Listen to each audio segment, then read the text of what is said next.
The Lord said, my sheep, they ain't hear my voice. That's why I'm U.P.K. I told them I ain't have a choice. They said God ain't 50-50, it was gonna come to pass. The Lord called me out the world, and that's all I said. All it was to be a gangster.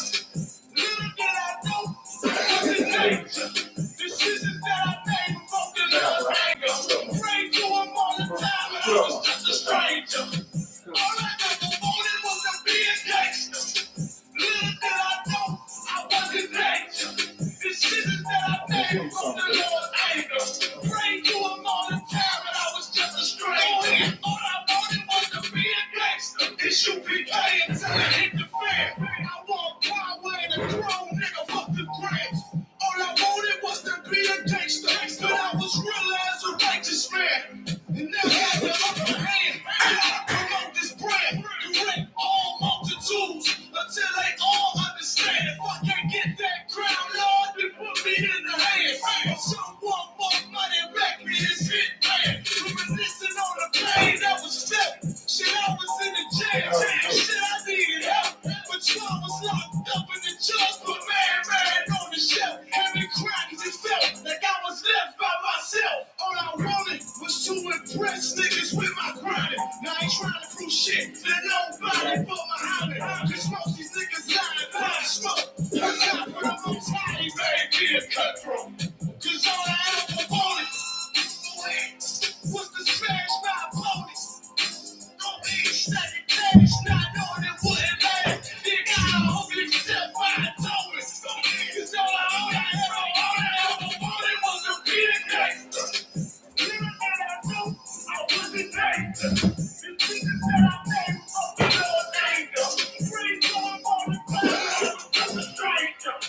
All I ever wanted was to be a gangster. Little did I know I was in danger. The Jesus that I made from the Lord's anger.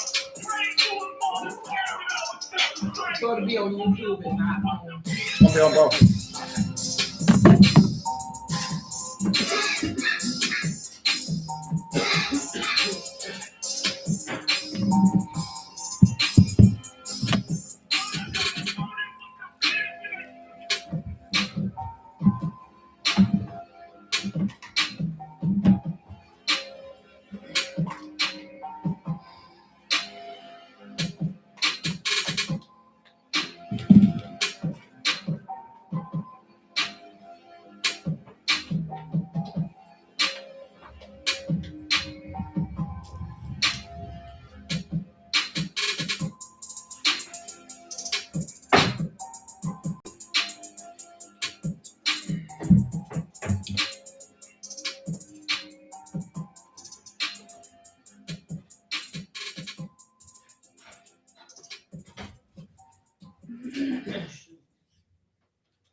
Any man give his life for the I.S.U.P.K in Christ and fall up under that U.P.K banner is my brother and my blood, and I will die and kill for him if necessary.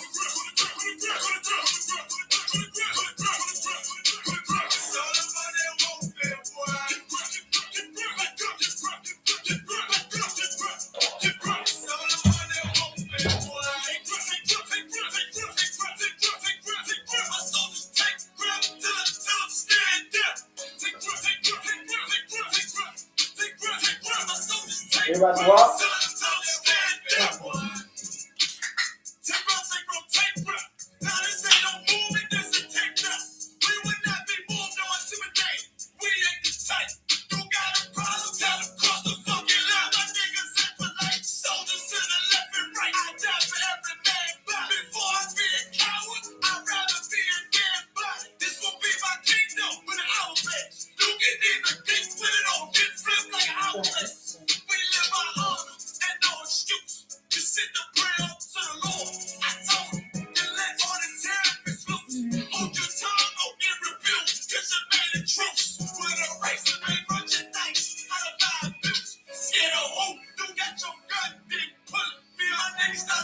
You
6 feet, yeah.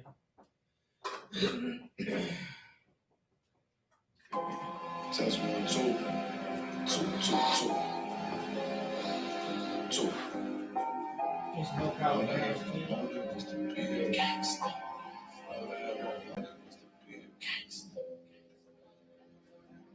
Lord said, confession good. Y'all share that class too.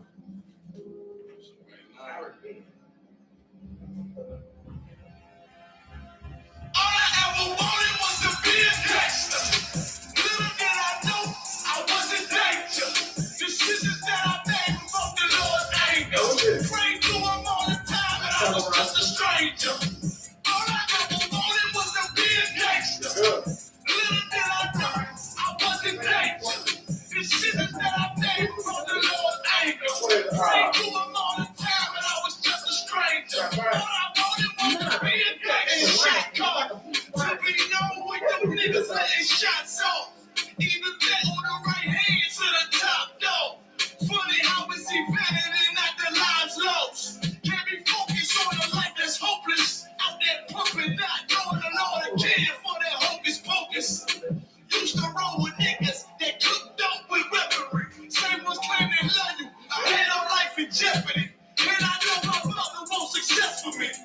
But that G should take a girl straight to ecstasy. Remember running with bruh. Even though we did the wrong thing, my life would have been a lot different if I fell up under Rob's swing. Was too sincere for a wicked day. Shame the Lord's name. Now we afflicted with pain. All I ever wanted was to be respected by stand-up niggas. Not knowing that them handcuffs custom made the fight. All I ever wanted was to be a gangster. Little did I know I was in danger. Decisions that I made from the Lord's anger. Prayed to him all the time and I was just a stranger. All I ever wanted was to be a gangster. Little did I know I was in danger. Decisions that I made from the Lord's anger. Prayed to him all the time and I was just a stranger. All I wanted was to be a gangster. I ain't lying, I was close to dying. Knew I wanted to live, but I wasn't trying. I was defiant, not knowing that this ain't how we live. It's just how they design it. Cause when you're in the streets, you get more indebted. They don't tell you gonna be on papers and no restrictions. My father said a hard head will make a soft ass. I didn't care, I wanted fear when I walked past. In the place where a black man's blood is cheap. I thank the Lord for this day I was on Main Street. Listen in the cup. Back and forth to court, round the DC school. I swear it felt like I cried on that fucking porch. The Lord said, my sheep, they ain't hear my voice. Asked me why I'm U.P.K. I told them I ain't have a choice. They said, God ain't 50-50 and what's gonna come to pass. The Lord called me out the word, and that's all right. I wanted was to be a gangster. Little did I know I wasn't danger. Decisions that I made from the Lord's anger. Prayed to him all the time and I was just a stranger. All I ever wanted was to be a gangster. Nasty. Little did I know I wasn't danger. Decisions that I made from the Lord's anger. Prayed to him all the time and I was just a stranger. All I wanted was to be a gangster. I.S.U.P.K until it hit the fan. I walked my way to throne, nigga, fuck the grand. All I wanted was to as a righteous man, and now got the upper hand. Gotta promote this brand, direct all multitudes until they all understand. If I can't get that crown, Lord, then put me in the hands. I'm so far, money back me is hit man. Reminiscing on the pain that was felt. Shit, I was in the jail. Shit, I needed help. But you I was locked up in the judge, but man on the shelf. Heavy grinders, it felt like I was left by myself. All I wanted was to impress niggas with my grinding. Now I ain't trying to do shit that nobody but Muhammad. I smoke these niggas out of my smoke. One time for the most high, they made me a cutthroat. Cause all I ever wanted was to smash my opponents. Steady cash, not knowing it wouldn't last. You gotta hope you step by and told me. Man, thank you, Cause all I ever wanted was to be a gangster. I wasn't gangster.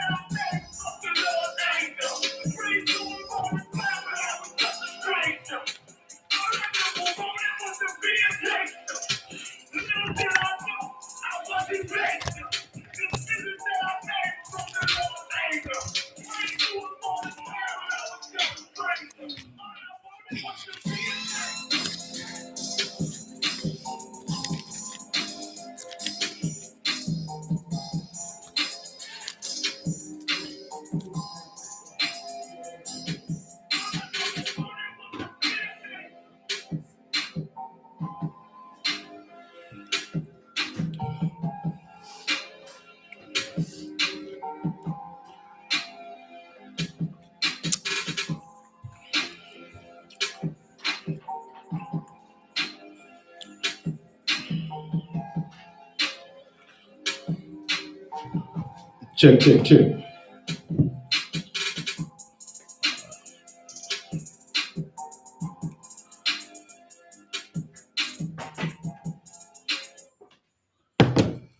All right, Shalom, Israel with the I.S.U.P.K. Start out of 1 West 125th Street, Harlem, New York. Under Command of General YAHANNA. The I.S.U.P.K. is not affiliated with any other Hebrew Israelite group. None, not a zero zilch. I'm Officer 1,000 Naquan from the Nashville School. Yahweh by Hashem Yahweh Shah Brakathum to my brothers. Yahweh Shamar Alathum by Hashem Yahweh Shah to my sisters. And we got a real good class tonight, y'all. We're going to talk. Get the Most High hand first. Get the Most High hand. All right, so this week is the closing. What is it, Friday? It's the closing of the Feast of Tabernacle. You know, so that's a high holy day. The Most High said, 7 days you'll keep this high holy day. On the 8th day, you'll have a holy convocation. All right, so the last holy convocation is this coming up this Friday. All right, so we'll have that going on this Friday here at the Nashville School. All right. Got the Houston Cookout, which I will be attending. We got the Houston Cookout. It's going to be a bunch of fun up there. All right, with the brothers down in Houston. And what else we got going on, y'all? Is that it? For now. Yeah, for now. Okay, so we got those things coming up. So it's going to be a good time. This is a great week. In the month, the 7th month of the year, we got 3 high holy days right back to back. So they, that's always an exciting time, in the nation of Israel. All right. But today we're going to talk about something that needs to be talked about. You know what I'm saying? We're going to talk about these Greek fraternities. Y'all know what a Greek fraternity is. What's a Greek fraternity? Go ahead, sis. It's like a group of people that you join.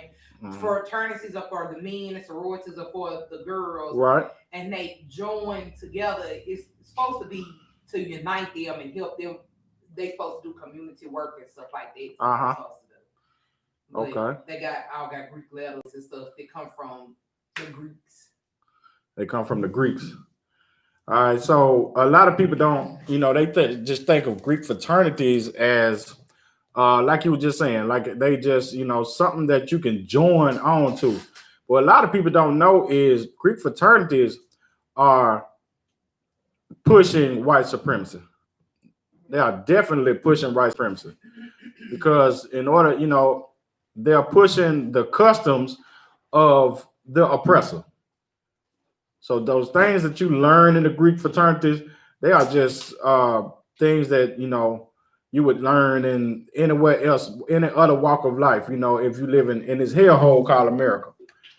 It's all of the things that we learn in America is all to preserve white supremacy. Because anytime that you want to preserve your own culture in America, what happens? When you want to preserve your own culture, that's not the culture of America. What usually happens? Go ahead. They say you're racist. Well, yeah, they'll say you racist. What else? Go ahead, sister. They're trying to shut it down. They're going to try to shut it down. If you try to promote anything that's not white supremacy, then you're going against America. Because America was built on white supremacy. So everything that we learn in America is to preserve white supremacy. All right. So the Greek fraternities are also one of those things. You might think, but you might be like, well, they teaching them at HBCUs. So you might be like, okay, so that's not white supremacy. They teaching them at HBCUs. Well, what are they doing is they're they start you off young. So they'll go into like high schools and start recruiting people for to be in fraternities. It's damn near like initiation, into a gang or something. So they'll start you off young and trying to get you to come into these Greek fraternities. And these Greek fraternities, once you come into the Greek fraternities, you come into what they would call a brotherhood. All right. So this brotherhood, though, is full of, you got a lot of, if you look at all the elite Negroes today, they were all in Greek fraternities, so they'll try to keep everybody together. And we're going to learn in this class, you're going to learn about the origins of Greek fraternities. You're gonna learn about the how it got started and how it connects to white supremacy. You're gonna definitely learn that. You know, and it's just another arm of the Christian church when it all boils down. It's just really another arm of the Christian church. So that's why I put it inside of here. So you just got to really do your research. A lot of people just don't do research when it comes to, you know, joining things. You need to research the things that you join to understand and see if it's of, you know, if it's the right thing to do or if it's the wrong thing to do. And you're going to find out today how Greek fraternities are extremely wrong for our people. And then you got a lot of brothers and sisters who come in these fraternities, man. You know, their kids will go to colleges and stuff and don't know these fraternities. A lot of these fraternities, man, be raping your little girls, man. You know what I'm saying? They'll come into the fraternity and then they'll rape your little girls, or they'll sodomize your sons, or they'll have your girls, you know, becoming lesbians and all kind of stuff. It's all kind of stuff that they do to promote Greek culture on our people. And what you're gonna find out today is too that that's nothing new. That's something that's been going on with our people for thousands of years. Thousands of years. It is nothing new. This Greek culture, us trying to join on to Greek culture, that's not new at all.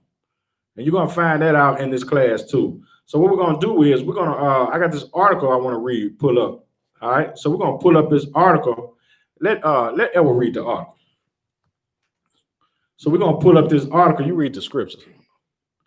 That's a whole lot. All right. So we're going to pull up this article and we're going to learn a lot about Greek culture. Read the title and then go into the article. So the title: How Black Fraternities Are Actually Harmful to Black Culture in the U.S. It said how Black fraternities are actually harmful to Black culture in the U.S. Hold on, before we start, do y'all got any questions about anything else? Before we get started? About what we're talking about and stuff like that. Okay, so we're gonna go ahead. What is a Black fraternity? Like what is it like? What does it like really stand for? Like what do they really represent besides white supremacy? Okay, so Black, if you go to, like say for instance, you go to you can go to any college, right? They're gonna have fraternities in a college. Fraternities are, like I said, it's a group of people who it's like they call it a brotherhood. All right, so it's just a group of people who, and it's like a secret society of people. Everybody can't become one of their people.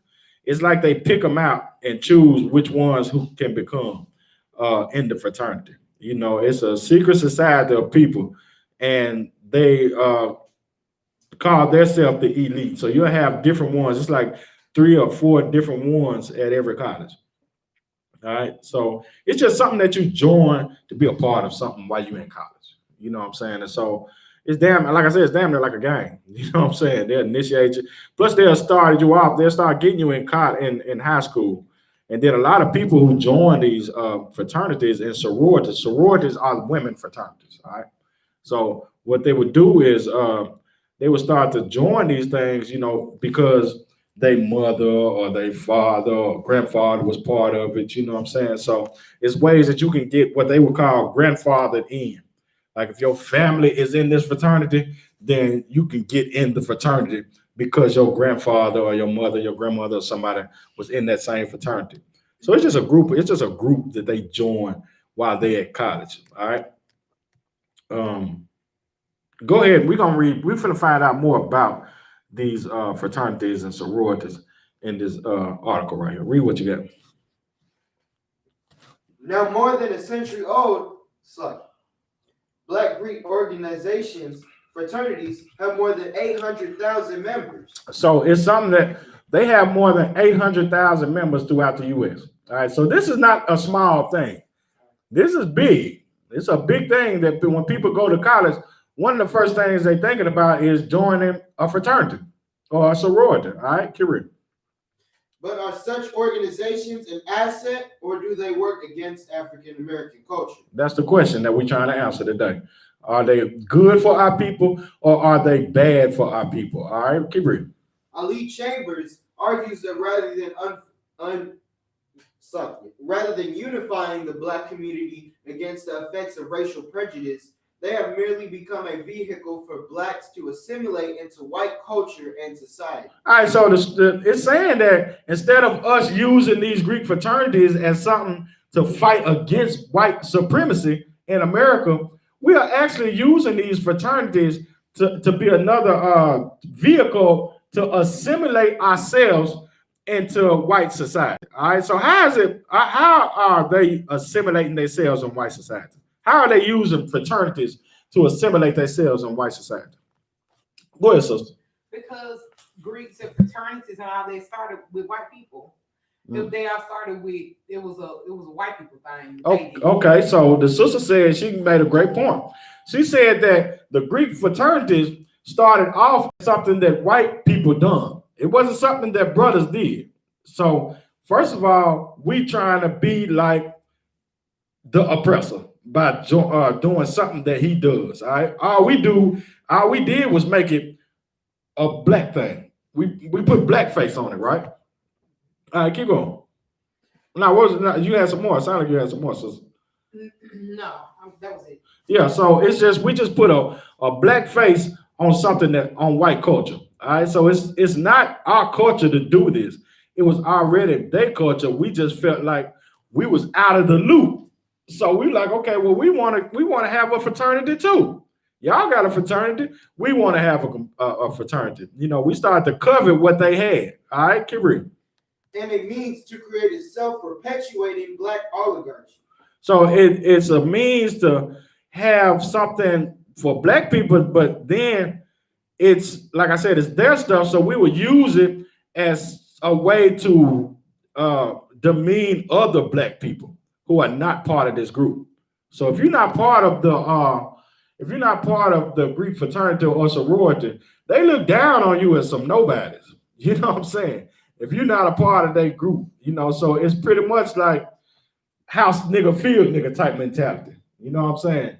We better than y'all. All right, keep reading. Even though we both being oppressed in America, it's still, these are the elite Negroes and you are the nobody Negroes. All right, keep reading.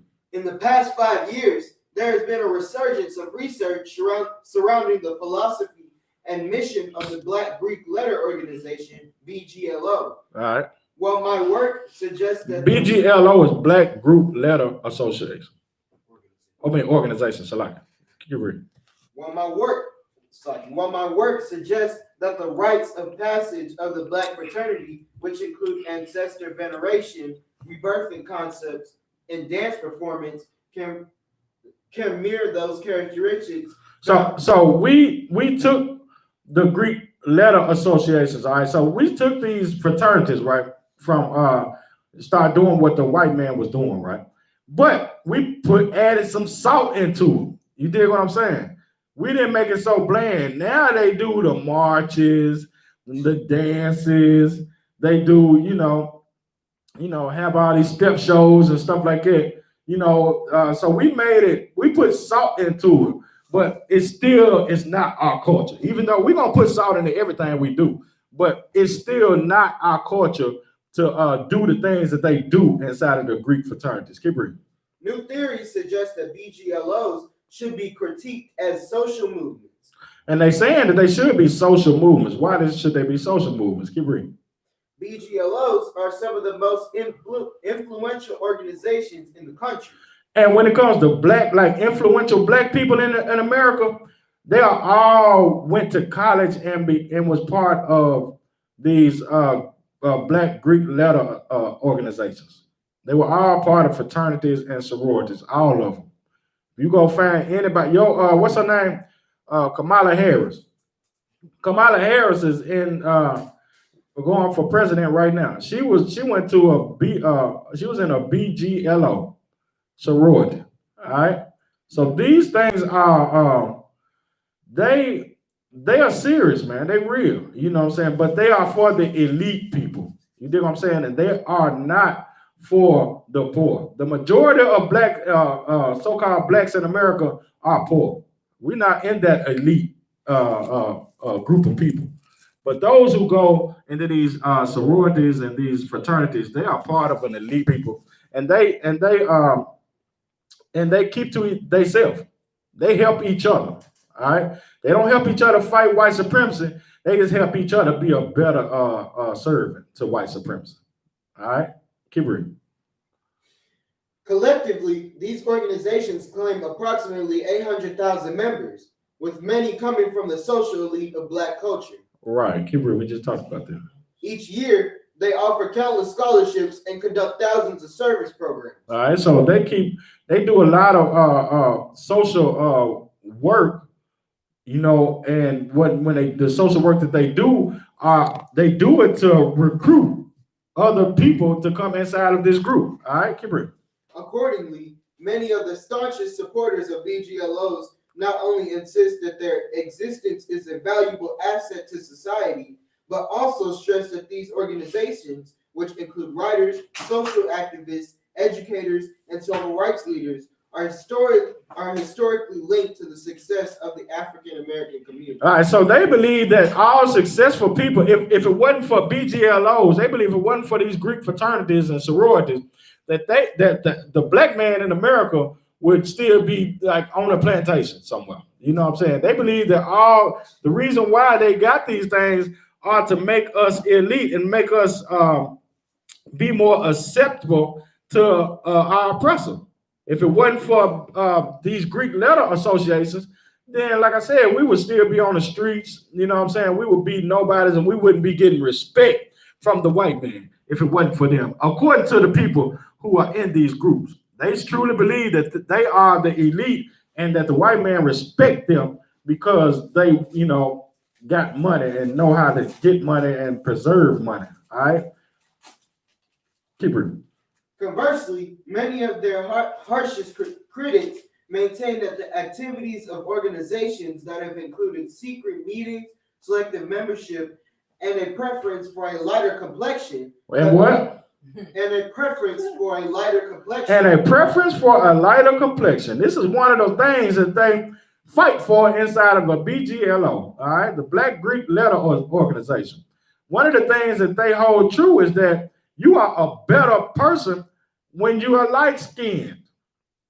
The light-skinned Negro is better than the dark-skinned Negro. This is one of the things that they hold true. Now, they do have some sororities and fraternities that have dark-skinned men and women in those groups.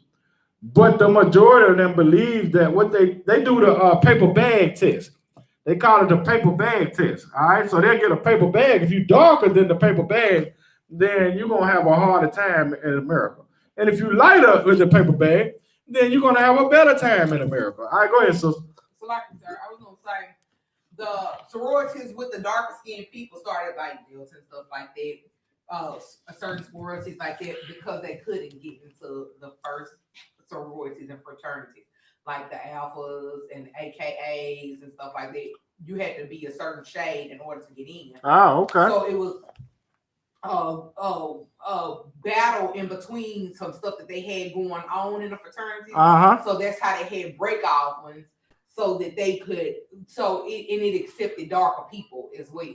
All right, so the sister just said the only reason they even have dark-skinned sororities was to combat them being oppressed by the light-skinned sororities. All right, so they wouldn't let them come inside of their group at first if you wasn't light-skinned. So the dark-skinned sororities and fraternities, they had to start up a dark-skinned sorority and fraternity to get them, so they will be able to join one of these fraternities. So it not only is they trying to be like the oppressor, but they have the same mindset as the oppressor. All right, they have this Negro, this house Negro mentality, to where, you know, they looking at colorism as something like the white man look at colorism or something. You wonder why a lot of people, because we had this problem in the I.S.U.P.K. We don't have colorism problem in the I.S.U.P.K. We have a fight. We have a problem having to fight colorism all the time in the I.S.U.P.K. We deal with that a whole lot, man. You would be surprised how many of our people are stuck on colorism. And this come from a long time ago, man, and it's ingrained in our people.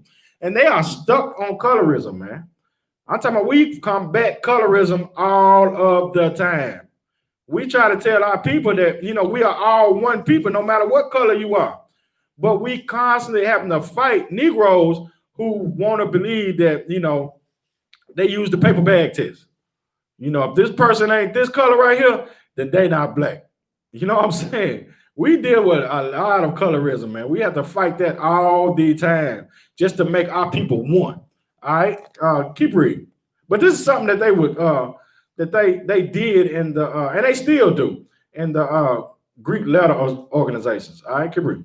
Have allowed black elites to create a separate privileged society based on snobbery and arrogance, and have thus enabled these organizations to perpetuate the vicious cycle of racial prejudice and white supremacy. And see, they push white supremacy with that. Colorism is white supremacy. Y'all do know that, right? Colorism is white supremacy. You have a white supremacist man when you thinking of colorism. White people are the only ones who give a damn about colorism. If you go out throughout the history, let's just say we just took white people out of the equation. They just like they wasn't never here. All right. Nobody ever thought about colorism until they got in rulership. Nobody. Colorism was never an issue. Why was colorism never an issue before they got in? Why was colorism not an issue? Somebody. Because they were all white, sir. Yeah, but why was colorism not an issue before white people got in power? Go ahead. Because before white people got in power, we ruled, and plus we knew who we were. I mean, yeah, you got a point, but why was it not an issue? Go ahead. We weren't allowed, we were separated. So all we had was each other. Okay, so y'all still thinking about white people. All right, so move the oppressors out the way. They're not even on earth ever. All right. So will we ever think about, why wouldn't we be thinking about colorism? Go ahead. We don't go by colorism, we go by bloodline. What was you finna say? I was going to say because we didn't think anything was wrong with it. Why not? Because everybody was just different the way that they was. Well, you was right there. You turned. You was right there. Go ahead, sister. Everybody got color besides them. That's why colorism isn't an issue. You do what I'm saying? Why do we start believing colorism was an issue? Now you can bring the white man back into the picture. Why do we believe that colorism is an issue? Go ahead. Because white man made it. Get a brother hand. He hit it right on the nose. Because he made it an issue. So now it's an issue to us. Because we believe in white supremacy. If we don't believe in white supremacy, colorism is not an issue whatsoever. If we don't believe in what the oppressor believe in, then we don't have a problem with colorism because we all got color. So colorism isn't an issue. But that's part of pushing white supremacy when we start to believe in the things that our oppressor believes in. Those same ideologies, those same prejudices. Those are the things that we believe in because our oppressor believes in them. That's the only reason we even give a damn about them. Because they do. All right, keep reading. Historian and sociologist W.E.B. Du Bois at times openly condemned black fraternities. It said W.E.B. Du Bois condemned black supremacy. Black fraternities. Let's see why. Keep reading. During the 1913 commencement address at Howard University, Du Bois stated, "Our college man today is on the average a man untouched by real culture. He deliberately surrenders to selfish and even silly ideas." All right, so he said the college man is untouched by real culture. All right, so what he mean by they don't believe in the things that the average poor man believes in. They out of touch with reality. You do what I'm saying? The things that they believe in, the things that they the ideologies that they believe in are not reality. You do what I'm saying? Them being elite is not a reality. That's not a reality in the world, that the black man is elite in America. The reality is we're on the damn bottom. Right. But in their mind that they are elite and that the white man wants to accept them as long as they get an education and start getting money. Right. They can be accepted by the white man and be as one with the white man or equal with him. That's what they believe in. That they can be equal with our oppressor, with the people oppressing, and they will no longer get oppressed if only they become successful. That's why W.E.B. Du Bois was like, they out of touch. You know what I'm saying? And these are the ones who become your leaders. These same ones is out of touch. The same ones is out here marching. The same ones that refuse to fight against white supremacy, but will submit to white supremacy. The same ones telling we gotta love our oppressor. These are the ones who are out of touch with reality. They don't believe that they're being oppressed. They believe it has something to do with us just not being successful. It has something to do with us just not working hard enough. But it ain't got nothing to do with our oppressors just hate us. It ain't got nothing to do with that at all. Keep reading. So he deliberately surrenders to selfish and even silly ideals, swarming into semi-professional athletics and Greek letters societies. Right, and then these are the ones who become your basketball players, football players, baseball players. You know what I'm saying? And they just out of touch with reality. They'll actually sell out just to become these things. Basketball players are sellouts. You do know that, right? Football players are sellouts because they'll choose to have the money over having fighting the powers that be. They'll rather have the money than fighting the powers that be. Than to lose money. They would rather be subservient to their oppressor than to lose that success and that money. Keep reading. We have in colleges a growing mass of stupidity and indifference. That's what we see in these colleges. You go to college, man, you don't see brothers you don't see a bunch of brothers who like, you know what, we're ready to fight for our freedom. You see a bunch of people who, like I said, man, who look at society and be like, okay, the only reason we're not rich, man, or the only reason we're not making it in society is because we're not working hard enough. You know what I'm saying? We ain't kissing enough of the oppressor's butt. We just kissing the right cheek. And we should be kissing both cheeks. That's why we ain't getting nowhere. Keep reading. Sorry. We have in our colleges a growth. Consequently, it is conformity to Western values and social norms. And that's what W.E.B. Du Bois, the conclusion of what his report was, that we are just conforming to Western society, man, and the Western customs and the Western ways. We are conforming instead of us. You know, when Chinese men come over here, all right, so we got Chinese over here, right? When Chinese come over here, they still speak their same language. You go to Chinatown, it's Chinese writing all through Chinatown. Y'all do know that, right? If it's a Walmart in Chinatown, that mother probably got Chinese writing on it. You dig what I'm saying? They don't conform into the Western society. They're still Chinese. But the Greek fraternities, they don't teach us to still be, you know, who we are. We have to shed all of that. You have to go cut your hair, get a tie, put on a bow tie. You dig what I'm saying? Cut your hair, cut your face. Be naked face. You know, do the things that are oppressive. Blend in with the oppressor. That's what we have to do. That's what they teach you in these fraternities and sororities. You see these sisters, they wearing pearls. You know what I'm saying? They blending in with the elite Americans, the elite oppressors. This is what they do. They teach you how to blend in with white supremacy, man. And what's the main thing that you have to do to blend in with white supremacy? What's the main thing?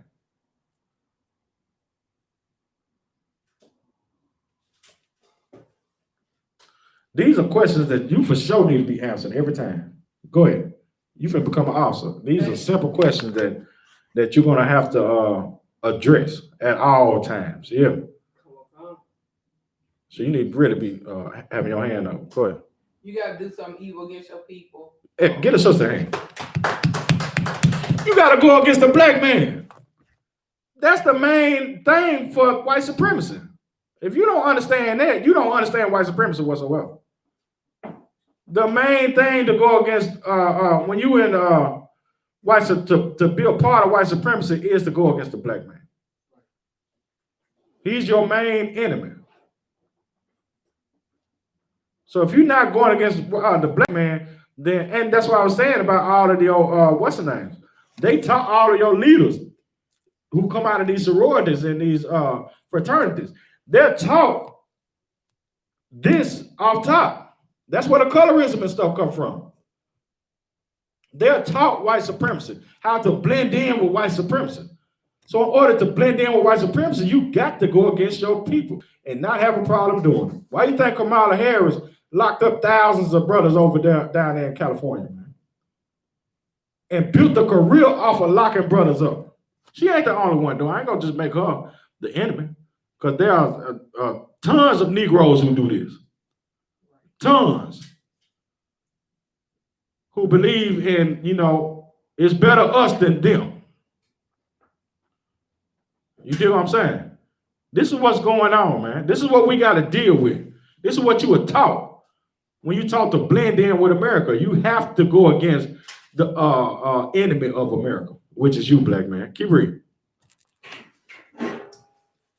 It's like that has created the controversy surrounding the initial purpose of the BGLO. Between 1906 and 1920, 8 of the most prominent BGLOs were established. Many scholars have questioned whether these organizations were created in the hopes of unifying the black community against the harmful effects of racial prejudice, or whether they were formed by young African American students in order to gain acceptance into American society by emulating exiting white organizations of the period. All right, so they've been here for 100 years, right? So when you look back at those 100 years, it's hard to determine what the hell that they done for 100 years. They like, okay, so were they here to unify black people? Because at some time they was helping to unify black people, and then you look back, and be like, okay, so are they here to teach us how to blend in with America and to be like the sororities that was here before? Greek letters organizations were big on college, on white colleges, right? But they got big, so we started doing those things that they did because they wouldn't let us join their colleges. So we started building our own Greek organizations, and then we were just emulating what they was doing. But like I said, in order to emulate white supremacy, you got to emulate white supremacy. You know what I'm saying? You got to do the things that they don't want, that goes against the black man. You have to do it. If you're going to emulate, anytime that you emulate white supremacy, you have to go against the black man. Have to. So that's what's the problem. They was like, okay, so for 100 years, man, they ain't actually, this organization hasn't actually helped our people whatsoever. Because all it's doing, it don't preserve our culture at all. What it does is just put a black face on white culture. That's all it does. Is put a black face on white culture. All right, keep reading. Sorry. The creation of the Black fraternity had a dual purpose. First, these organizations were established for the greater goal of pooling the resources of African Americans in the hopes of acquiring an education. All right, so they used to, pool. So they would come together to help black people get into college. All right, so that was the first. How they, when you look back and be like, okay, what good have they done? Well, it actually, they would help black people get into college. All right, that was one of the first things that they started to do. Put their resources together. A lot of people would fundraise to get money for black kids to go to college, and that was a way that they used you know, they use these fraternities to get black kids into college. All right, keep reading. Second, these organizations were formed as an attempt by black students to gain acceptance into American society. Read that part one more again. Second, these organizations were formed as an attempt by black students to gain acceptance into American society. All right, so now, you know, they was used to not only get them in college, but then once they got into college, they was used as a tool to have them go out and ingratiate themselves into white society. All right, so they would teach them how to be docile, not go out there and be, you know, hard or be black. You know what I'm saying? You'll go out there, you would speak better, good English. You would go out there and like I said, you'll be docile. You would go out here, you know, yes, sir, master, yes, you know what I'm saying? It was just a way to wipe away whatever anger that you had against that's why W.E.B. Du Bois was like, man, they out of touch with reality. Because now they teaching you not to be angry no more at the way that your people are being treated. Now you can't be mad because you depending on these people to get you a job. How the hell am I going to be mad at the white man when he got to hire me? You know what I'm saying? I want to go work for him. So now I can't be mad at none of the stuff he do. But what are they not teaching you? All right, so if they teaching you to go out here to get a job, right? Teaching you how to act like, you know, the oppressor, or a good example of the oppressor. All right, so what are they not teaching you though? Think U.P.K. You got to think U.P.K. All right, what are they not teaching? They're teaching us to go out here and beg the oppressor for jobs, right? What are they not teaching us? Go ahead, sister. You had your hand up first. They're not teaching how to go out here and get your own stuff. Get a sister hand. Get a sister hand. That's what they not teaching. They teaching you to go out here and how to be a good worker. And they should be teaching us how to preserve our own community, how to get jobs and how to hire our own people, how to teach our own people how to do jobs, how to, you know, get how to do labor work. You know what I'm saying? How to get trades, how to teach our people how to do trades. That will help our community. But they telling you, no, you know, we're going to teach you how to do this trade, but you need to go get a job from Tom. Because Tom got the money. He's going to pay you more. So now we got to go out here and kiss, grin from ear to ear at Tom. You do what I'm saying? That's something that's going against what we need in the community. That ain't what we need in the community. We need doctors who going to work at black hospitals. We need lawyers who going to, you know, represent black people. We need, you know, carpenters who going to, you know, build houses for us. You know, mortar, you know, people working with brick and mortar going to build houses for us. That's what we should be teaching each other. That's what these black Greek letter organizations should be telling the people. Instead of telling us how to be a better, you know, servant. How to be a servant to where the master won't whoop us so much. And he would, you know, we could join on to him. That's the difference between them and us. We teach our people at the I.S.U.P.K, we teach our people how to be a leader and not the follower. We don't have to love the oppressor. Just to count us, you know, throughout our history in America, you know, so we couldn't get citizenship or equality in America. All right, keep reading. Sorry. Because it's part for to get heavy. These included acceptance of Christianity. A what? Acceptance of Christianity. So part of us being able to get equality in America and citizenship in America is that we had to accept Christianity. Is y'all understanding what we're getting at? Y'all smelling what I'm cooking. That's part of it. So part of us being in America and being accepted by America is that we had to accept Christianity. All right, keep reading. Participation in the military. And we had to, fight for America. Keep reading. Obedience to republic or democratic principles. Do what? Obedience to Republican or democratic principles. We had to have obedience. That's a U.P.K word right there, ain't it? Obedience. It said we had to have obedience to either the Republican or the Democratic Party, man. That's the only way we're going to be accepted in America. We had to join Christianity, have obedience to the Republican or Democratic Party. What was the other one? Acceptance of Christianity. Participation in the military. We had to participate in the military. That was part of us being accepted in America. What else? And obedience. Obedience to Republican or democratic principles. Obedience to Republican or Democratic principles, man. And we are still obedient to this day. And that's why they teach you in these Greek letter organizations, the sororities and the fraternities, to be obedient to the Republican Party or the Democratic Party. They push vote or die like no other. You go on these college campuses, man, everybody on the college campus is voting.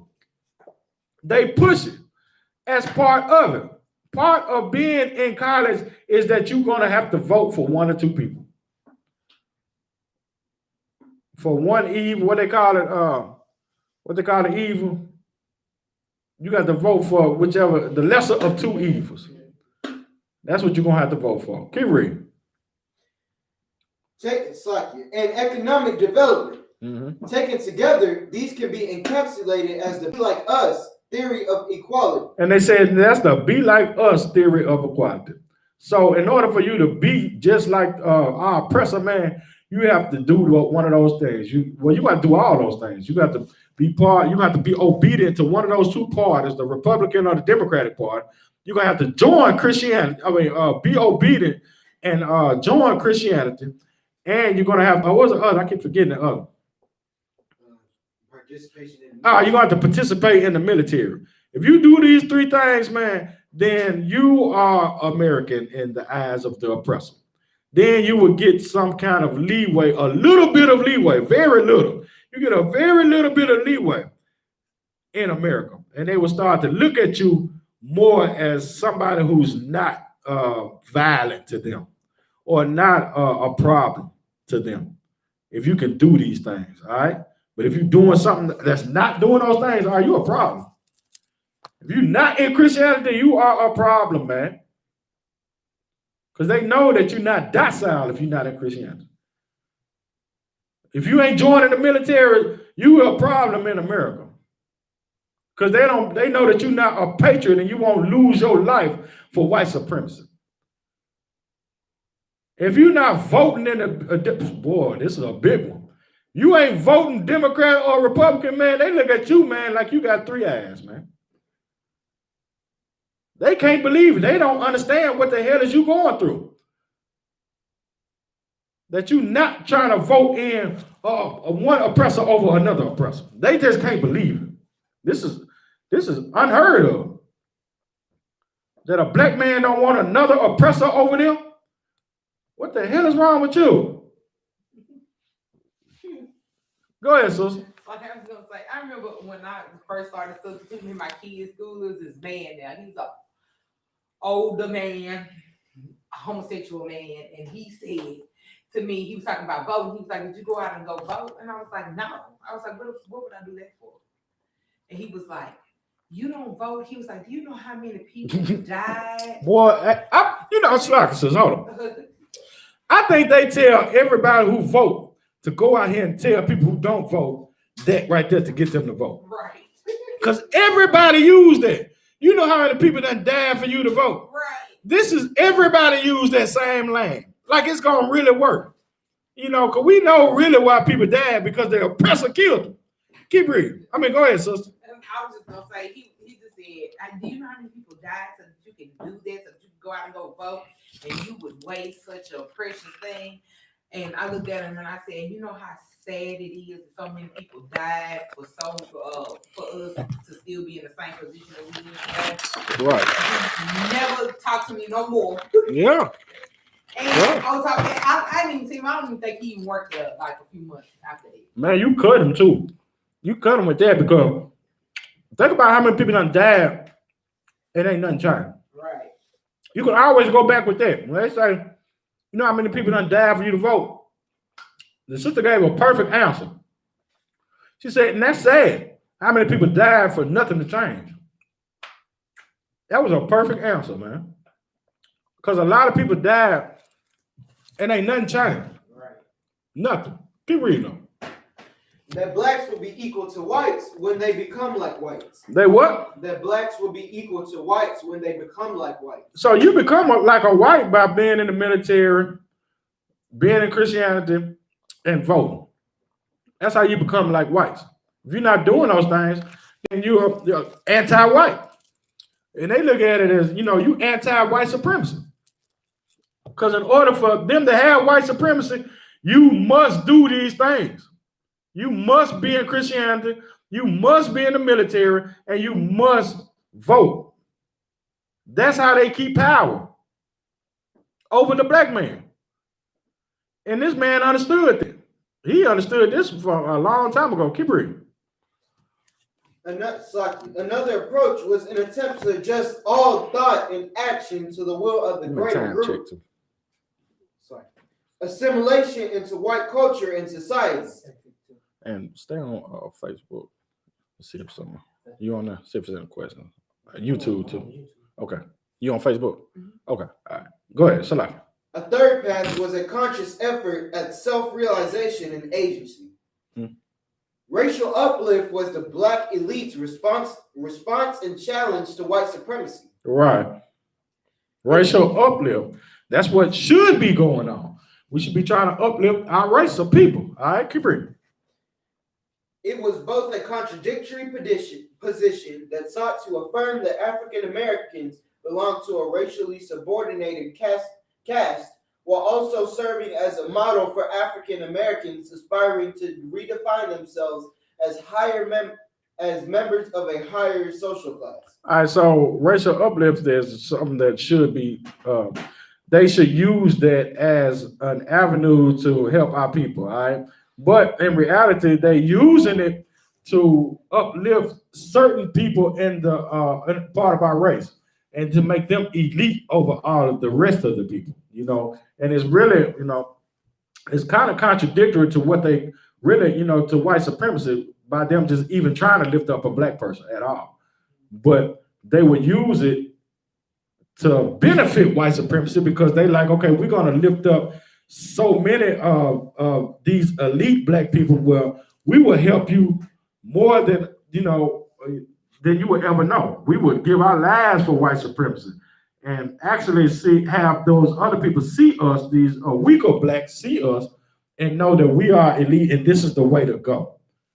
You know, as long as we do these certain things, man, this is the way that black people should do in order to be elite. And eventually that would help white supremacy even more.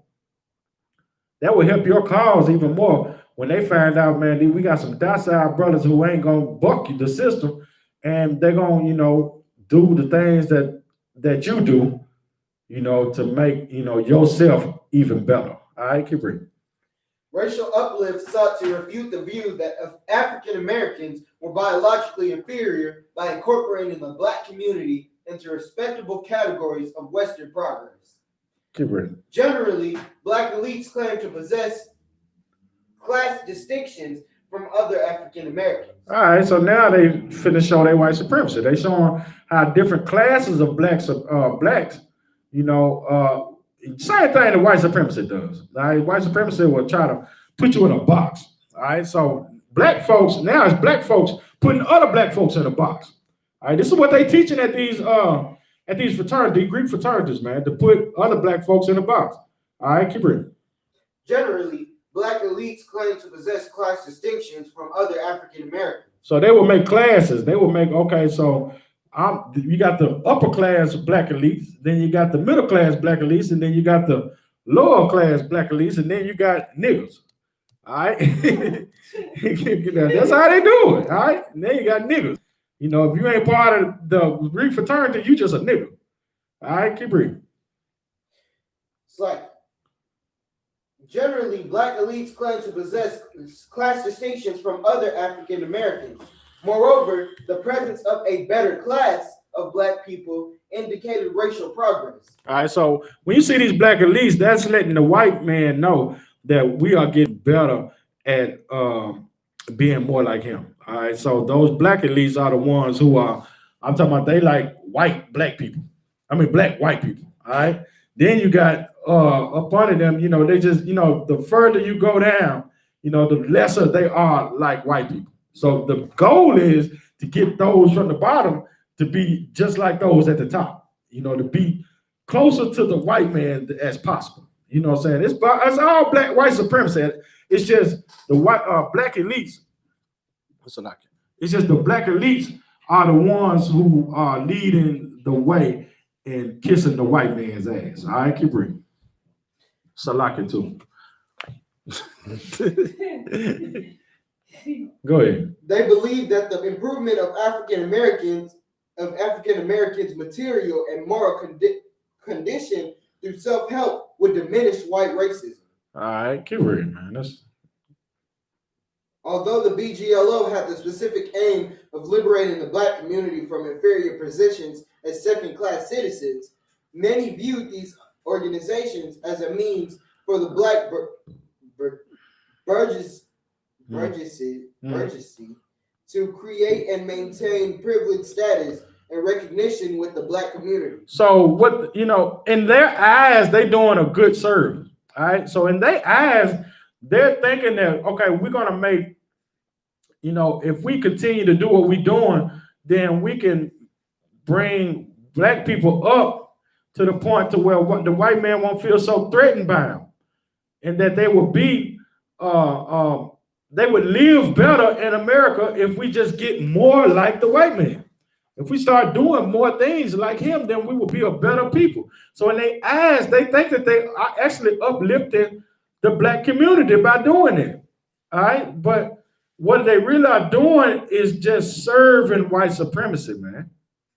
They are being subservient to the people who are oppressing them. And then they will make a group of elites, and the elites believe that, okay, we are going to be the leaders of this movement that we're doing to, you know, bring white supremacy to the world. All right, so we're going to be, you know, on the black hand side of it.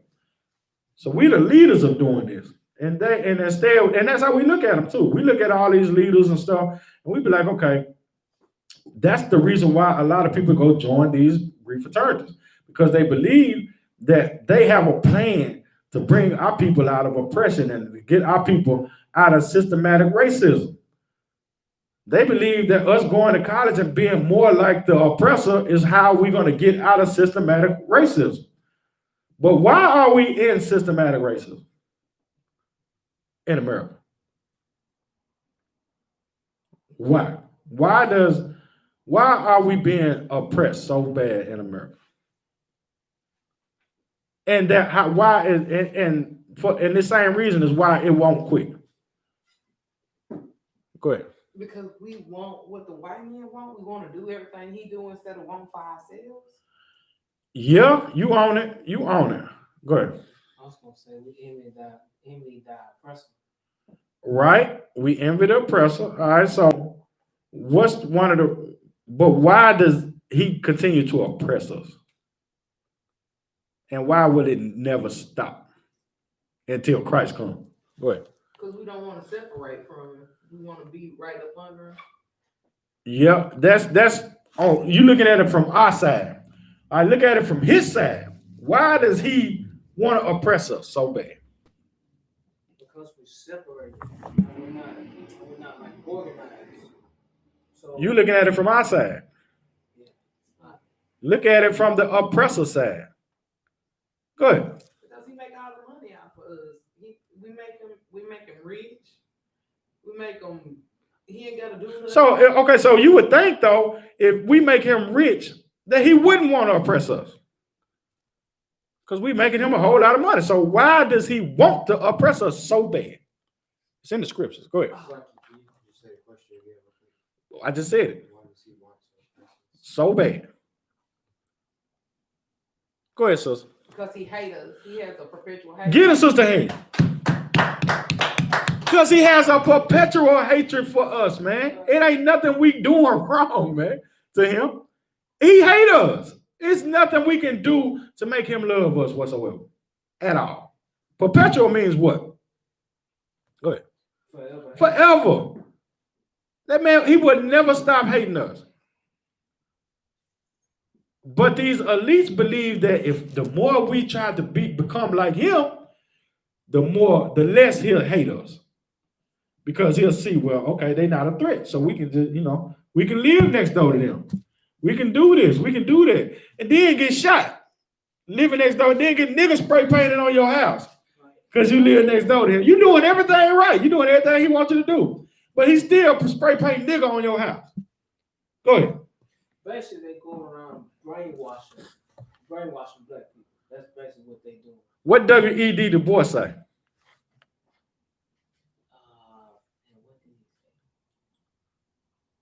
That's your answer. See, I'm sitting the brother paying attention.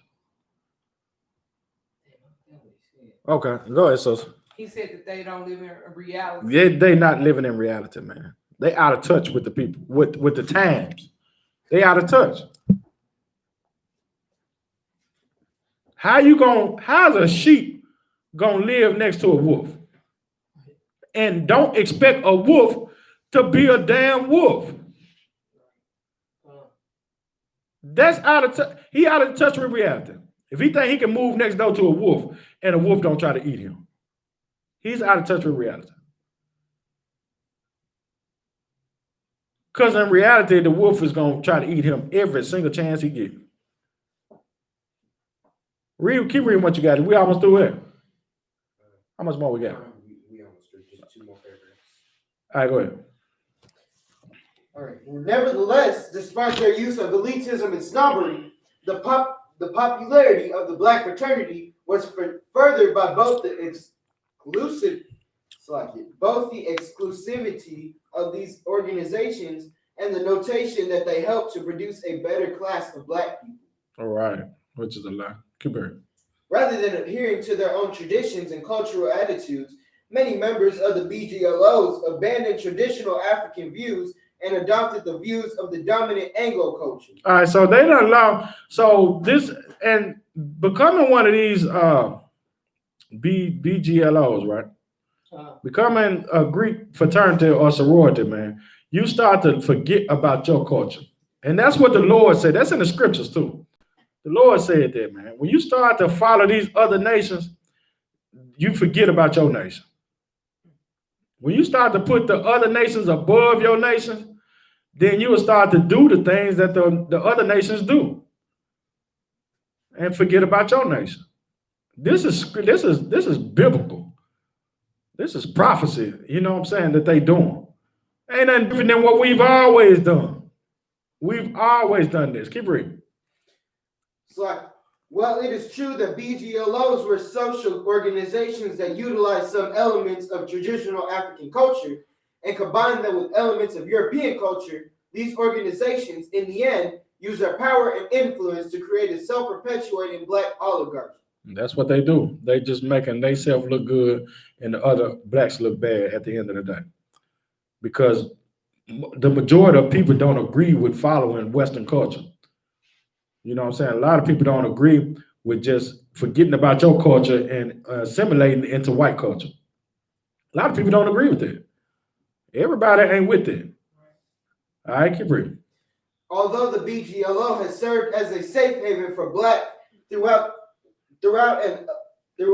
and allowed for new attitudes regarding the future of the black community, these organizations were conceived with Western culture, which over time reflected the views of a racist society. And that's what they do, man. You know, when you take on the culture of white supremacy, like I keep saying, man, you're gonna have to do what white supremacy does, man. When you act like a wolf, you're gonna have to howl, man. You got to. You're gonna have to do the things that they do, and that's what these BGL they accepted white culture, man, as being the dominant culture. So they accepted it as being the culture for our people. And this is the way, when we look at why we vote so much, it's because we were taught that. When we looked at why we're in the military or why we love Christianity so hard, it's because we was taught that, man. This was all a plan to get us into assimilating into white culture. It was all part of it. Being an Israelite is counter white culture. Because you're going against everything that they're telling us to do. We don't adhere to Christianity at all. We're against Christianity. We're against being in the military. We're against voting. Being an Israelite is pro-nigger and anti-devil. You know what I'm saying? That's what it is. We are counterculture. We're against the culture of America. We believe in keeping the cultures of our ancestors. Right. So naturally, we're going to come up against a whole lot of people who are against being an Israelite. Naturally. If somebody's against us, it's because they for white supremacy. That's the only other thing you could be. If you're against us, it's because you're for white supremacy. And that goes for everybody. Even these blacker than blacks. They for white supremacy. Because everything we do is against white supremacy. And blacker than blacks are what? Christians. They in the military. You dig what I'm saying? Everything that we're against, they for. Give me Jeremiah chapter 10, verse 2. Go ahead. You want to finish or zip on this or not? Is some more meat on it, or is that? Oh, we done went over all the stuff that's really on there. Okay, so give me Jeremiah chapter 10, verse 2. Jeremiah chapter 10, verse 2. I got it.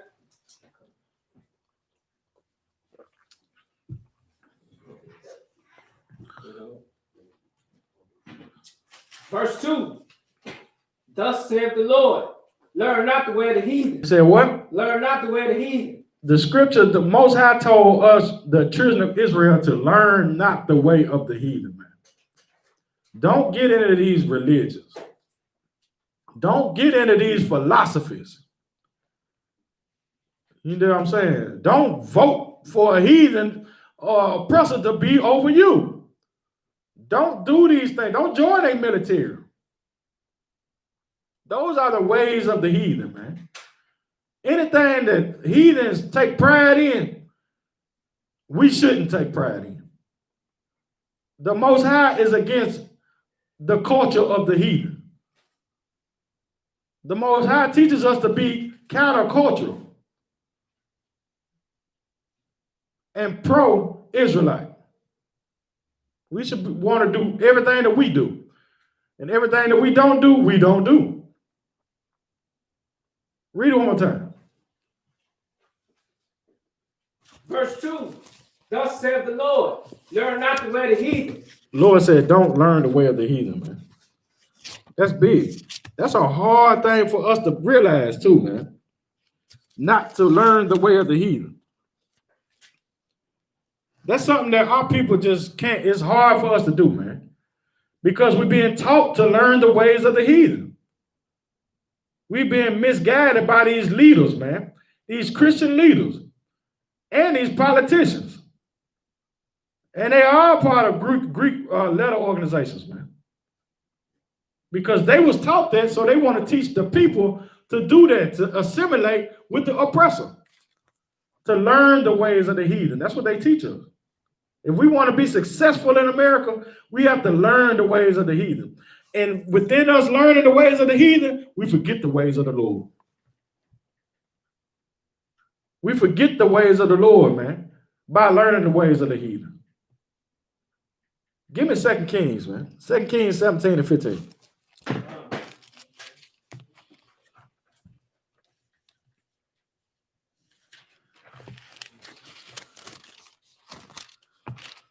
Second Kings 17 and 15. I think that's what it is.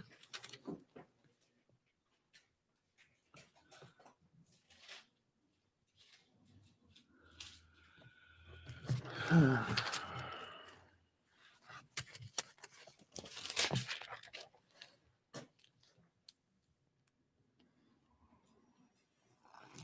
ahead. Just one you want. 17, 15. 2 Kings, chapter 17, verse 15. Oh, I got it. Verse 15. And they reject his statutes and his covenant that he made with their friend, with their fathers. So it's saying that the children of Israel rejected the statutes and his covenant, man, that he made with our fathers, man. Our fathers, Abraham, Isaac, and Jacob. He made a covenant with them. And we forgot about that covenant. All right, keep reading. Come on. And his testimonies. Testimonies. Which he testified against them. And they followed vain. Then they follow what? They followed vainly. Vanity. Vanities. And became vain. They followed vanity, man, and became vain. They followed a bunch of nothing. Stuff that don't mean nothing, man. And became vain. They just started thinking about themselves. All right, keep reading. And went after heathen. After heathen that were around about them. Then they went after the heathen that was round about them. We've been doing this for a long time, man. For a very long time. We forget about our laws, statutes, and commandments. The laws, statutes, and commandments is our what? Go ahead. Our laws. Laws, statutes, and commandments are our what? What are they to us? Stay in the class. Go ahead. It's our guide. It is, but stay in the class are what?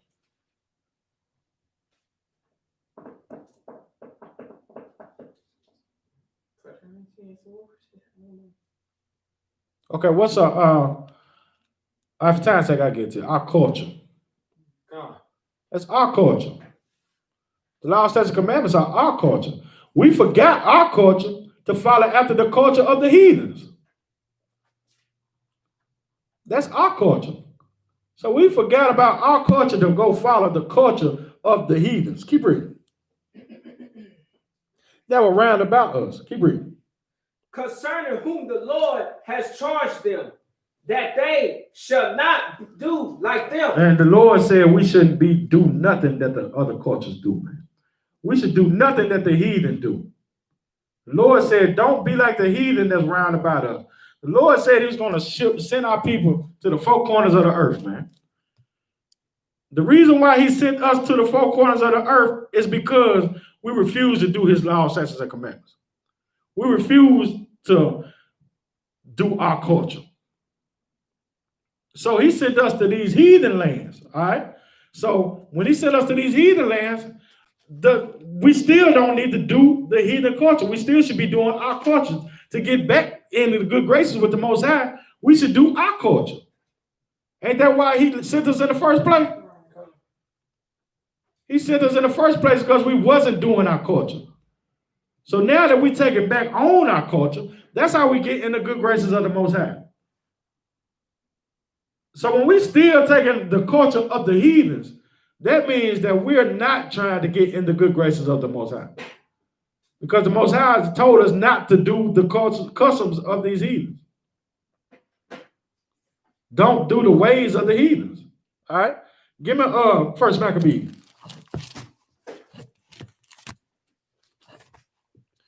Chapter 10. 1 and 10. So like 1 and 10. 1 Maccabees.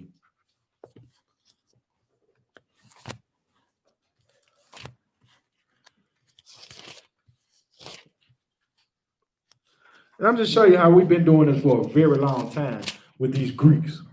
We're always taking on Greek culture. We've been taking on Greek culture, man, for years and years, for thousands of years. All right, 1 Maccabees chapter 1, verse 10.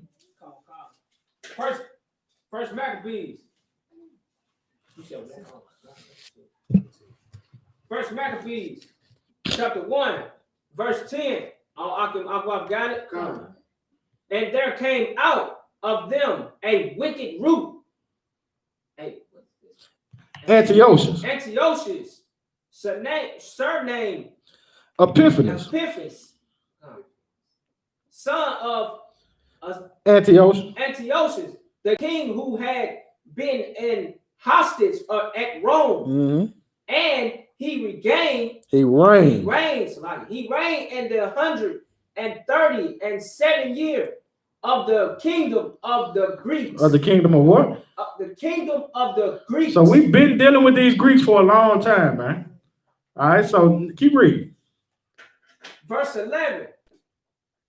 And those days went there out of Israel wicked men. What? Wicked men. The Lord called them what? Wicked men. He said they called it. In them days in Israel were wicked men. We're going to find out why these men were wicked in the eyes of the Lord. Keep reading. Who persuaded many. What the Greek organizations did. Who persuade many. What the sororities do. Who persuade many. Same thing we were just talking about. They persuade many, man. They the same way. It's 800,000 of them because they persuaded many. Keep reading.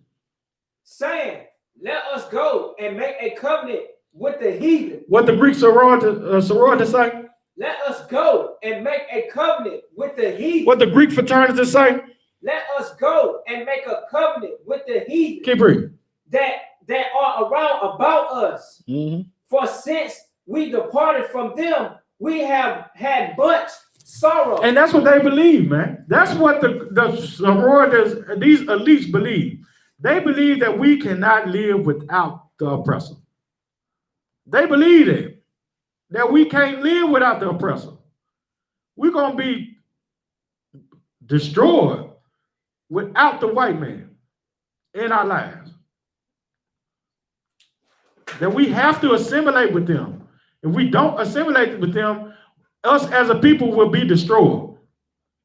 That's what the elites believe. Keep reading.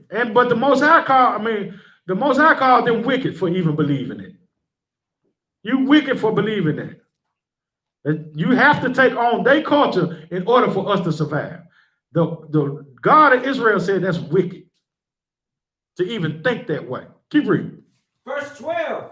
So this device pleased them well. Verse 13. Then certain of the people were so forward. Herein that they went to the king who gave them license to do after the ordinance of the heathen. And that's what they did, man. That's what the Greek fraternities and sororities did. They went to the oppressor, man, and said, look, man, we'll join your church. We'll get in your military. Can we please join your church? Can we please be a part of your military? Can we please vote? Can we please be equal to you? All of this marching. Martin Luther King did all of that. He did the same thing that they was doing in the scriptures damn near 3,000 years ago. He did the same thing. We've been marching for equality. This ain't nothing new. Us marching for equality. Us wanting to be like the oppressor. Us wanting to assimilate with the oppressor. This ain't nothing new. We were doing this damn near 3,000 years ago. Keep reading. And matter of fact, with these same Greeks. Keep reading. Verse 14. Whereupon they built a place of exercise at Jerusalem. They did what? Whereupon they built a place of exercise at Jerusalem. So they built a place of exercise. They built an arena, man, where they can do the sports that the white man does. We want to run track just like y'all. We want to play football just like y'all. We want to play baseball just like y'all. We want to play basketball just like y'all. Been doing this for 3,000 years, man. Keep reading. According to the customs of the heathen. According to what? According to the customs of the heathen. Keep reading. Verse 15. And made themselves uncircumcised and forsook the holy covenant. They started to do all of the profane things that the heathens done, man. When you join Christianity, you making yourself uncircumcised. You taking yourself out of the covenant.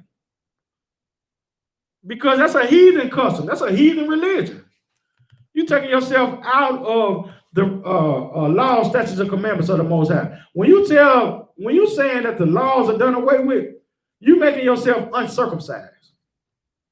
You taking yourself out of the covenant because part of the covenant is you doing the law, statutes, and commandments. That's part of the covenant. Keep reading. Come on. And join themselves to the heathen and were sold to do mischief. And were sold to do mischief, man. Drop down to verse 41. Verse 41. Moreover, King Antiochus wrote to his whole kingdom that all should be one people. He did what? That all should be one people. So Antiochus made a law that everybody could be one people. Same thing they did over here in America, man. When they did the equal rights law. You know what I'm saying? Everybody can be one. All right? You can be part of our kingdom if you join Christianity. You join the military. You start voting. You can be one. All right? This is the belief system that the king told the people to get them to not have as many riots and racial problems that they had. All right, keep reading. Verse 42. And everyone should leave his laws. So all the heathen agreed according to the commandment of the king. And in order for you to do this, in order for you to be one with this nation, you will have to leave your laws. So if you leave your laws, what are you leaving? You're leaving your laws, what are you leaving? I already gave you the answer. What you leaving? Go ahead. Your God, your people. If you're leaving your laws, what are you leaving? Go ahead. Your culture. Your culture. Get a brother hand. You're paying attention. In the class. You're leaving your culture. So leave your culture to start to do the culture of the king. Start doing the culture of America. So you have to leave your culture in order to do this. In order for you to be ingratiated and to be a part of America, you would have to leave the culture that you've been doing. The culture of your ancestors. All right, keep reading. Verse 43. Yea, meaning also of the Israelites consent to his religion. And many what? Many also of the Israelites consent to his religion. And what did they do when they consented to his religion? And sacrifice unto idols and profane the Sabbath. The same thing they do today. The same thing they do today. I'm telling you, this has been going on for 3,000. Ain't nothing new under the sun, man. Everything that we do today has been done already. And we got examples of it inside this book that we call the Bible. We've been doing this. We left our culture and then we left our laws, statutes, and commandments, and then started living like the heathens 3,000 years ago. And we still doing that over here today, living like the heathens 3,000 years later. Profaning the Sabbath. We don't even do the Sabbath no more. Now the Sabbath is on Sunday, according to the Christian church. That's profaning the Sabbath, sacrificing the idols. They love that white Jesus. They love that Allah. We sacrifice the idols. Keep reading. Verse 44. For the king has sent letters by messengers unto Jerusalem and the city of Judah, that they should follow the strange laws of the land. And that's what we have to do. In order to succeed in America, we have to follow these strange laws, man. You know what a strange law is? Being able to go marry another man in the courthouse. Being able to go marry another woman in the courthouse. That's a strange law that would never go down in our culture. You dig what I'm saying? All these strange laws that they got. Drugs are legal over here in America. Those are things that would never go down in our culture. Now we agree with these strange laws. Laws that say you could kill your baby and not get a murder charge. Right. These are strange laws that would never go down in our culture. Keep reading. Verse 45. And these are the laws that we have to agree with when you becoming part of America. All right, keep reading. Verse 45. And forbid burnt offerings and sacrifice and drink offerings in the temple, and that they shall profane the Sabbath and festival days. Mm-hmm. Verse 46. And pollute the sanctuary and holy people. And say they make you forget all of this is culture. All of this is Israelite culture. You have to forget Israelite culture to be part of America, man. This is what the Greeks and the Greek fraternities and sororities are telling our people. That you have to forget all of that Israelite mumbo jumbo and be more like our oppressor, man. They pushing white supremacy on our people.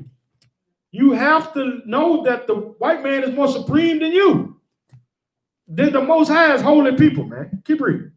Verse 47. And set up altars and groves and chapels of idols and sacrifice swine flesh. And what? And sacrifice swine flesh. Keep reading. And unclean beasts. An unclean beast, man. This is part of America, man. This is part of us being American. We have to, lamb ain't the major thing no more. It's pork. Clean meats ain't what's up with us. It's shrimp, crab, lobster. That's what's important. That's a delicacy of America. Everything that's against the Most High is proper in America. That's what's up in America. Everything that's against the children of God. All right, keep reading. Verse 48. That they shall also leave their children uncircumcised. And don't teach your children the law, statutes, and commandments. Not only you better not know them or do them, you better teach your children not to do them too. Keep reading. And make their souls abominable. And make their souls what? Make their souls abominable. And that's what happens to your children when they don't. You don't teach them the law, statutes, and commandments. You make their souls abominable. Now they think twerking is the big thing. Your little girl's gonna love to twerk. Your little girl's gonna love to be sluts and whores because they being taught to be sluts and whores. Now your boys want to be homosexuals because they been taught to be homosexuals. Wear skinny jeans and stuff like that. Because that's what they've been taught. You making their souls abominable when you take away their culture from them. When you take away these laws, statutes, and commandments, it makes their soul abominable, man. And then they will start to hate the Most High and love the oppressor.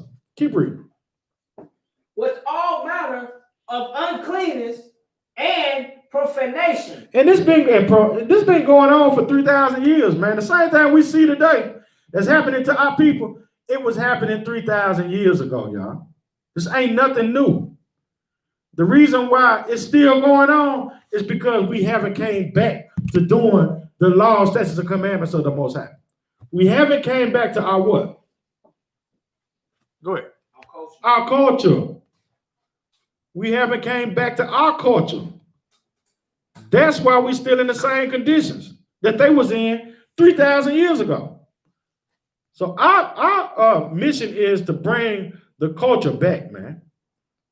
To bring the Most High's culture back. Because Most High's culture is against the culture of the heathens. It's against it. Keep reading. Verse 49. To the end they might forget the law. To what? To the end they might forget the law. That's the whole plan. That's the whole plan of us trying to ingratiate ourselves into to America, is that at the end of the day, we're going to forget the Most High. We're going to forget our own culture. And if you look to the left and to the right, just go outside and look to the left and to the right.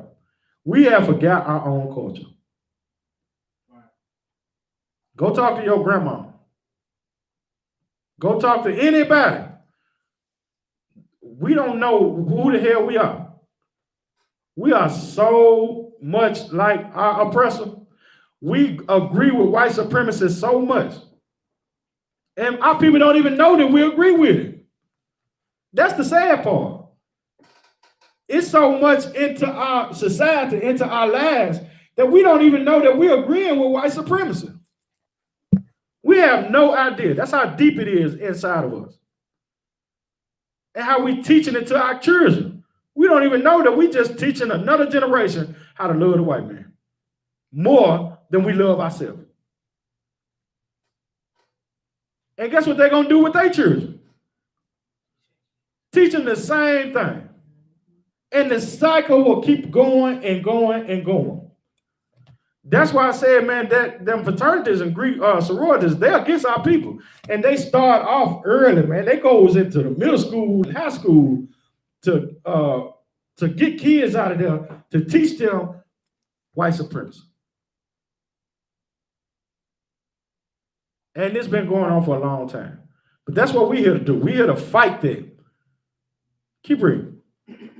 But that's the end result, for us to forget our laws. All right, keep reading. Our culture.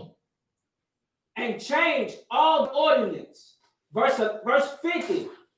And whosoever would not do according to the commandment of the king, he said, he shall die. And that's the scare tactic that they use. These Greek fraternities and sororities, that's a scare tactic that they use. Vote or die. If we don't vote for white supremacy, then we die. We can't live without white supremacy. We can't live without our oppressors being above us, man. That's what they teach us. Give me 2 Maccabees 4 and 9. That's what they teach us. We cannot live without our oppressors, man. That's what vote or die means. We got to vote for one of the two lesser evils, or we're going to die. That's the scare tactic that they use. 2 Maccabees, chapter 4, verse 19. Chapter 4, verse 9, Salah. 2 Maccabees, chapter 4, verse 9. Besides this, he promised to assign 150 more, if he might have license to set him up a place for exercise, and for the training up the youth and the fashions of the heathen. And that's one of the tactics that they use, man. They'll bring our people in to play sports and stuff like that, man. But in reality, they bring them in there to teach them white supremacy from the youth. You thinking football is just a natural thing. We just gonna play football. We just love sports. We love basketball. We just love sports. And what y'all don't realize is they're teaching the youth white supremacy in the game, and they bringing them up to it. And they've been doing it for 3,000 years. They bringing them up to learn how to be docile to their oppressor. We're gonna teach our sports so you'll be able to come up, but once you get in the NBA, guess what you can't do? Now you're in the NBA. You can't, man. Allen Iverson was a great example of this. Allen Iverson wanted to be a nigga in the NBA. The white folks weren't going for it. Allen Iverson was the reason why niggas gotta wear suits today. When they not on the court. Allen Iverson used to bring the hip. He was wearing big chains and hair braided, and you know what I'm saying? He wearing the Calvin. What was popular back then? It was the Calvin Kleins and stuff like that. He was wearing all that. They was like, no, you gonna wear a suit and a tie. And you cover up them tattoos and all that, or you ain't finna be in there. They teach you how to be docile, or you can't get this money. They teach you how to be docile. Keep reading. Come. And write them, and to write them of Jerusalem by the name of Antiochus. Verse 10, which when the king have gained, and he had gotten into his hand to rule, he had forthwith brought his own nation to the Grecians. The Greek is fashion. So he was just teaching them how to do all things Greek. All right. Everything that had something to do with Greek, that's what you would learn. All right. You don't learn how to be you no more. You learn how to be Greek. You learn how to be like the oppressor. We're going to teach you how to do that. We're going to take all that nigga out of you and teach you how to be like the oppressor. All right. Keep reading. Verse 11.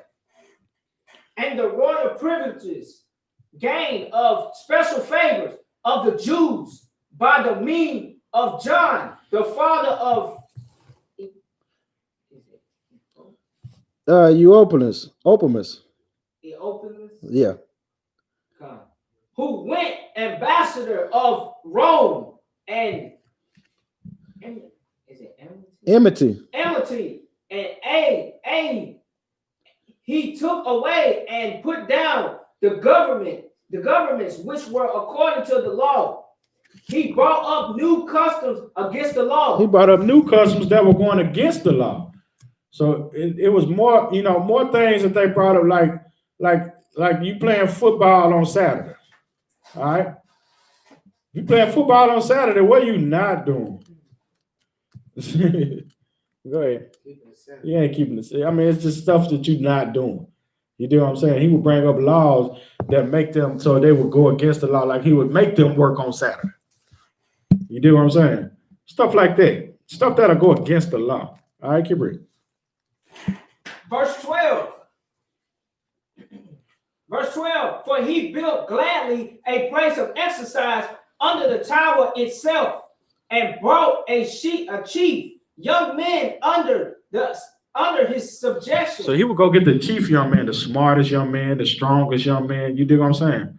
And bring them under suggestion, make them a place where they can go. And see, the Greeks back then, they used to wrestle and stuff like that. They wrestle butt naked and all kind of stuff, man. The Greeks were big homosexuals, man. Huge homosexuals. They believed in having a man more. The men believed in having another man more than they believe in having another woman. They had another woman to just procreate. That was it. They didn't really care about them. They cared about that man, though. All right, keep reading. The Romans were the same way. Keep reading. And made them wear a hat. And he made them wear a hat. That's how they knew that they were part of the elite Negroes. They put a hat on their head. So when people seen them wearing this hat, they knew that, okay, that's one of the elite Negroes. They work for the king. You know what I'm saying? They are special in the eyes of the king, man. But this is what this class is about, man. This class is just about showing us, man, how white supremacy is in all facets of our lives, man. And we just got to be able to see it. We just got to be able to see it. You know white supremacy because it's going to go against the Lord. That's what white supremacy is here for, to go against our culture. Our culture is counter white supremacy. You want to be an Israelite, man, that's a great thing to be an Israelite. Everybody can't do it because everybody don't want to get rid of white supremacy. Everybody don't want to be in rulership. Everybody don't believe that the black man is greater than anybody else. And white supremacy teaches us that as long as we believe that we are second-class citizens, we will be second-class citizens. And white supremacy teaches us that we should be second-class citizens and not be first-class. White supremacy should always be above us. And that's what these Negroes teach us every day. These so-called Negro leaders, that's what they teach. That we would die without white supremacy. Y'all got a question about anything? And with that, I'm gonna pass the class to Trooper Hakola.